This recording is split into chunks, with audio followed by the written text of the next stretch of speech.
Hello and welcome to a new video. This is for my middle school math class using the Zeta Math UC book. We're on lesson 9, which means we are going to start talking about multiplying decimals. So that's exciting. If you would like to go to my website and download a free notes page to use as you follow along with this video, you can do that. It's at there's a link in the description so that you can go and get that. Well, let's get started. So I always like to go back and do some review before I start a new thing. So here we've got a review of just multiplication in general. If I want to do 10 times 3, my hope is that at this point you know how to do that pretty easily. But I want us to really quickly think back to what this means if we're doing 10 times 3. Multiplication is our shortcut for addition. 10 times 3 is the same as saying 10 plus 10 plus 10. And sometimes it's actually easier to think about multiplication as addition, because if we've been doing addition longer, it might be a little bit easier depending on how good we are at our multiplication tables. You might decide to add 7s together instead of trying to remember, the 7 times tables or things like that. But I just want to throw out there, that's what multiplication means. That's what it means to do 10 times 3, is that we pick one of the numbers and say we have that number however many times the other number says. We can do that either direction. We actually could reverse this, right, and say that we have 3 that we're adding together 10 times. I don't want to write this 10 times because I don't want to count, but I've already committed. Okay, I think this is 10. 3, 4, 5, 6, 7, 8, 9, 10. Okay, that's 3 different ways to say the same thing, right?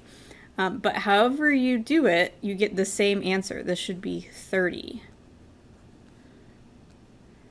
Okay, so 10 times 3 gives us 30.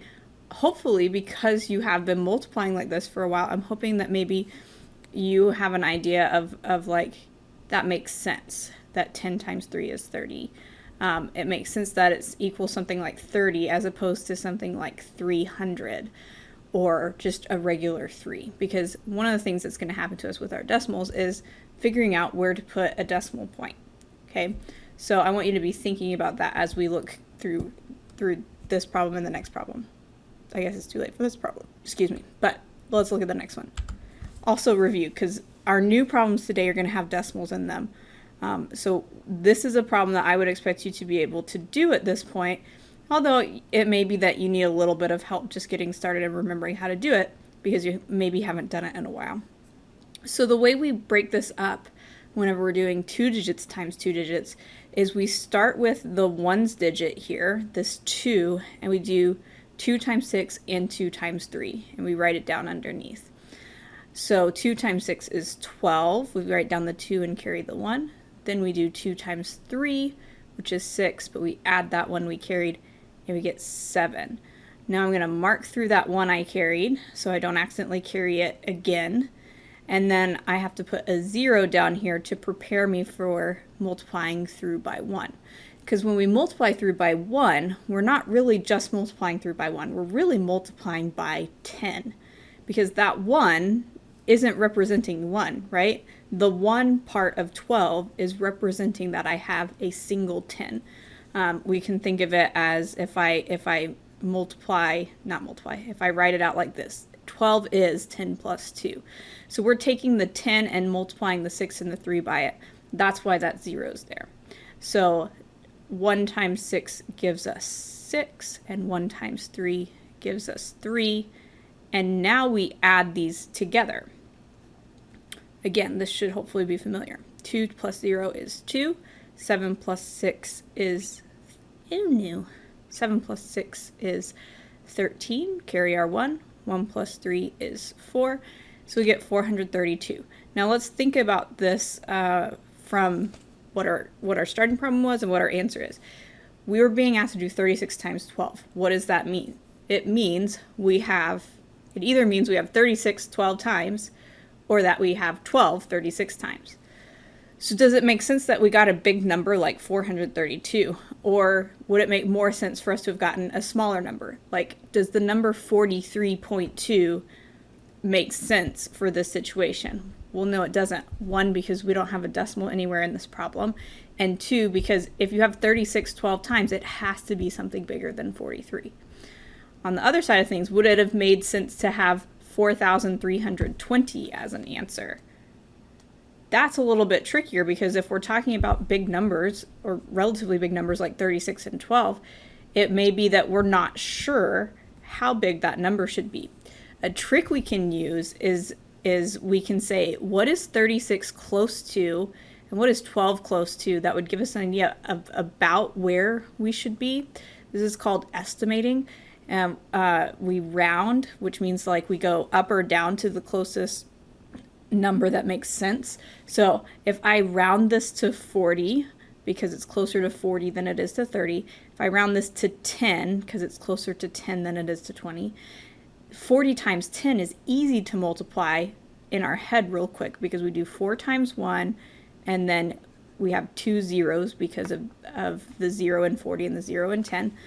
So by estimating, we can estimate this should be about 400. We got 432, so that kind of confirms what we've got. If you're thinking, well, 400 and 432 aren't really that close together, that's a good point. But it's a lot closer to, our answer is a lot closer to 400 than it is to 4,000. Again, this is not probably an issue that you've really thought of before with multiplication if you haven't done anything with decimals and multiplication yet. But this is something we're going to have to work through as we look at decimal multiplication. Let's jump into one that has a decimal. Let's do 1 plus 1 times 3. First off, let's think about what this is telling us to do. It's telling us that we have 1.1 3 times, and we're adding it together. That's one way to kind of visually represent it so that we understand what's going on. The other way I would say that we could try to represent it is we could try to represent it with maybe manipulative blocks. But basically, we would be saying we've got 1.1, so we've got a whole and a little bit. We've got a whole and a little bit. I know these are beautiful rectangles. We've got a whole and we've got a little bit.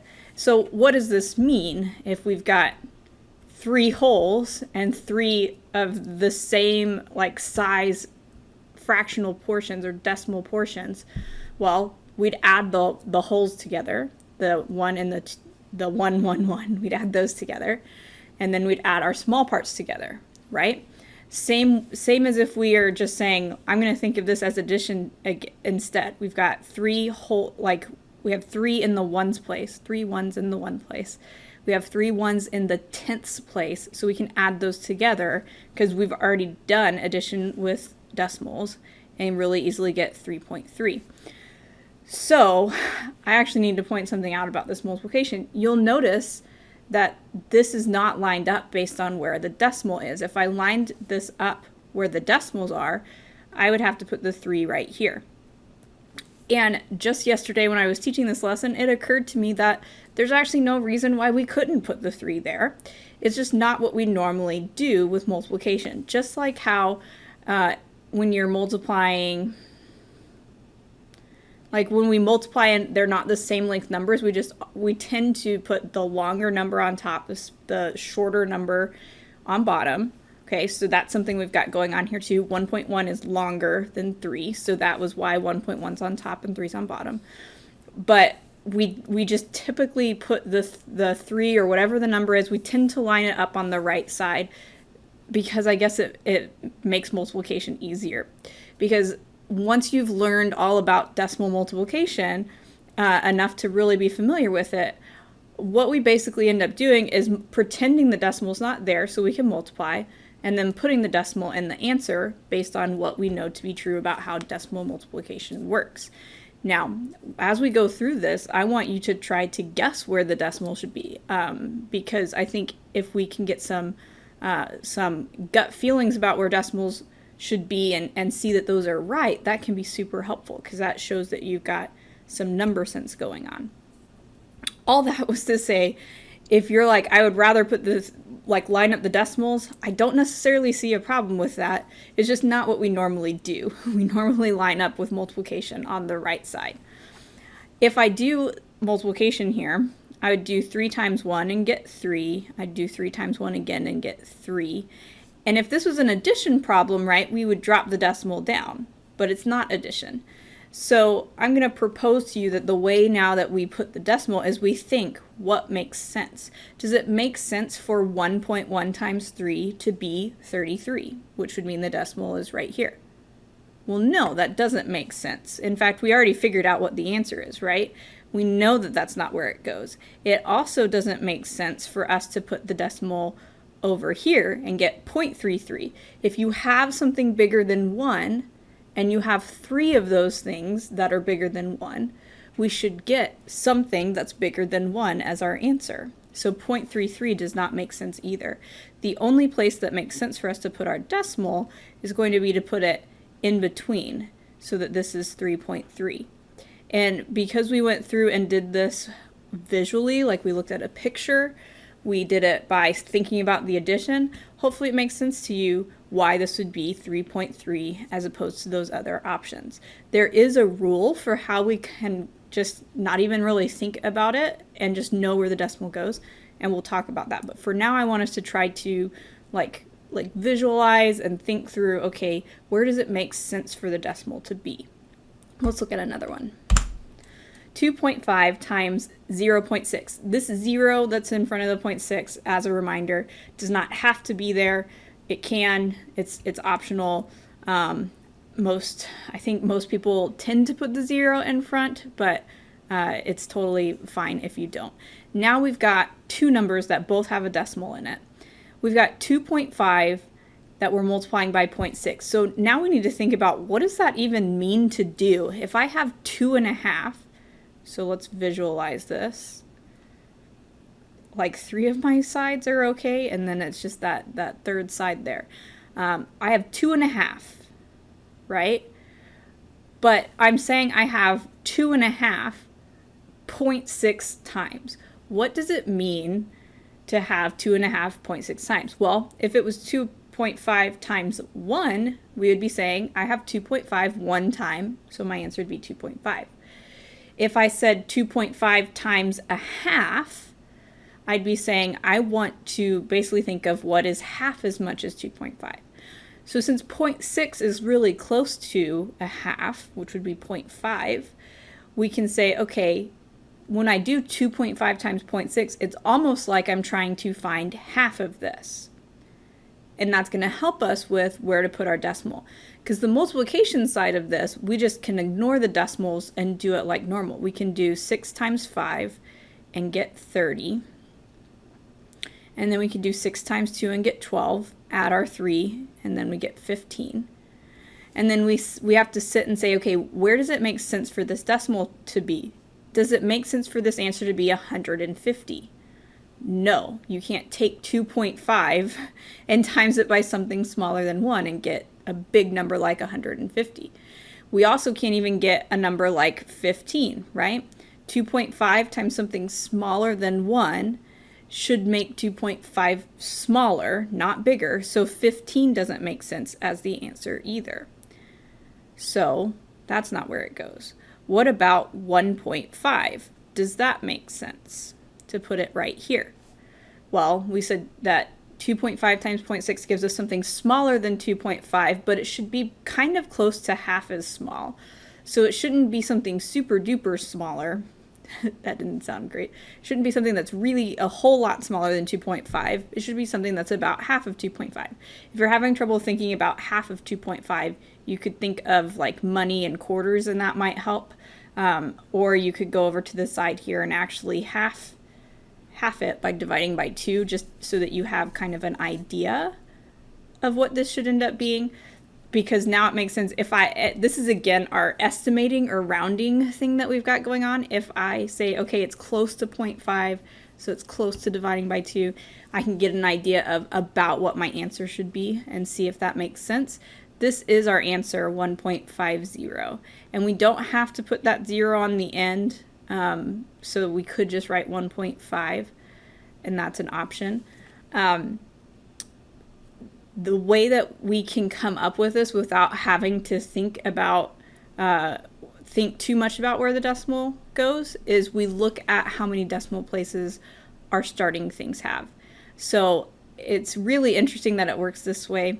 But because we have one decimal place here, we have one number to the right of our decimal here, we have one decimal place here, so one number to the right of our decimal, our answer, after we've multiplied it like normal, should have 1 plus 1, which is 2 decimal places, which is really, really neat. And we'll keep exploring that to make sure that that makes that you can see that connection as we go through. But that's super cool that that's how that works.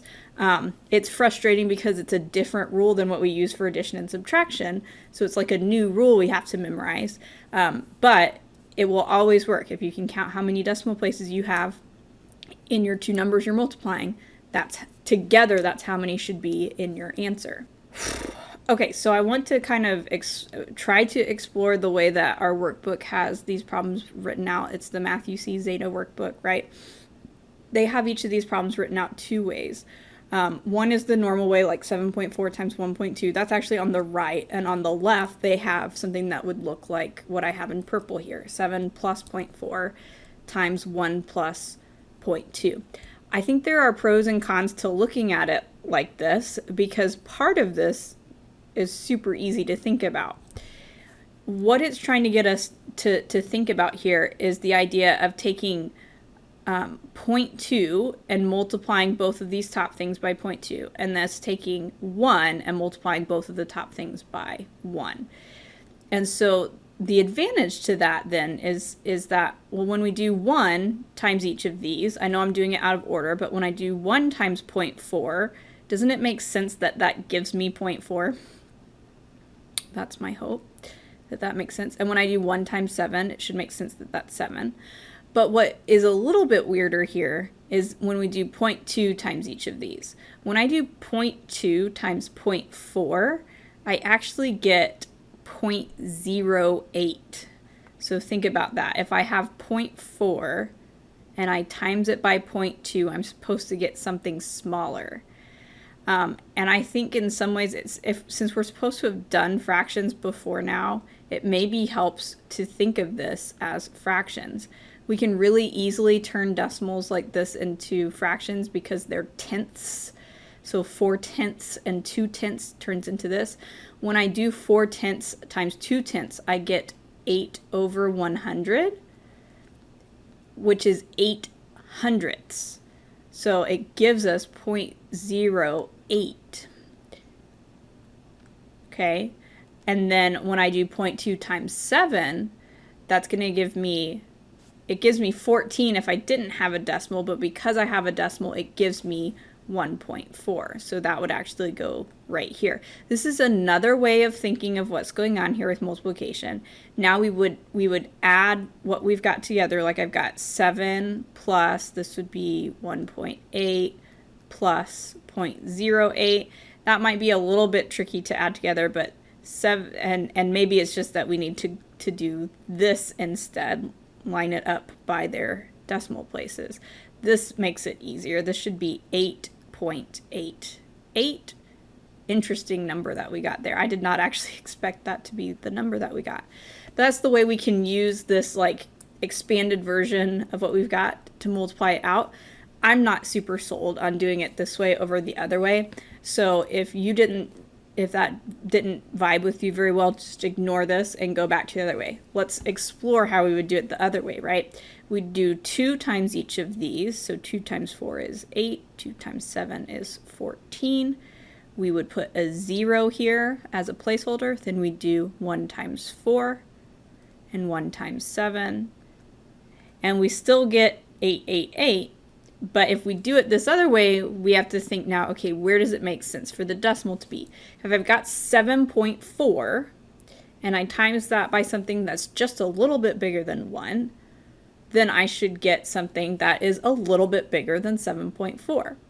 So the place that makes the most sense here out of our options, which are 888, 88.8, 8.88. I'm just trying to like show you what all are the options here of where we can put our decimal and what makes the most sense. If we just want something that's slightly bigger than 7.4 because what we multiplied by was 1.2, well, 8.88 is what should make sense. we also can use the rule I talked about last time. We've got one decimal place and another decimal place. So our answer should have two decimal places, that 1 plus 1 to get 2. Well, let's look at another one. Okay, so I've still got a lot of examples that we can walk through. At some point, hopefully this is making sense to you enough that you could pause the video, try it on your own, and then start the video back up either when you get stuck or when you get an answer so you can check your answer. But this is something hopefully that given some time will click for you. It may have already clicked, and that's great. But if it still seems confusing, hopefully the part that's confusing is where to put the decimal, because that's the new part of this. That's something that is going to take you trying it, guessing where the decimal is, having a parent or sibling check to see if you put it in the right spot, have them use a calculator just so that you're not accidentally arguing about something and they've done it wrong too, which could happen to anybody. I'm not insulting your parents or anything, I promise. So if that's what's tripping you up, if you're not putting the decimal in the right place, then walk through, like on these last examples, I'll walk through the process by which you think about where to put it, okay? If what's going wrong when you're doing these is the actual numbers you're getting, that's a different problem. If you're just not multiplying well at the age you are, I guess, or where you are in math, you need to practice your times tables more. Just plain and simple. That's what needs to happen. So I'm going to put a link in the description, hopefully, if I remember, to something, to a game you can play to help you with the idea of multiplying, practicing your times tables. It's a fun game. So you're welcome to give that a try. All right, 6.2 times 2.1. Before we actually multiply that out, let's think about what that means. I have 6.2, okay, which is just kind of a normal-ish but decimal number, and I times that by 2.1. So what we're saying is that we have 6.2 two times, but then it's like we have 0.1 of 6.2. So we would have to add to that whatever 6.2 times 0.1 is. That's conceptually what's happening here when we're asked to multiply these together. Okay, so we could actually do a little bit of that maybe quickly in our head to say, okay, well, just 6.2 plus 6.2, that's a little bigger than 12. So whatever our answer is, it should be somewhere around 12, a little bit bigger than 12. Now to multiply this out, let's use our multiplication skills here. 1 times 2 is 2. 1 times 6 is 6.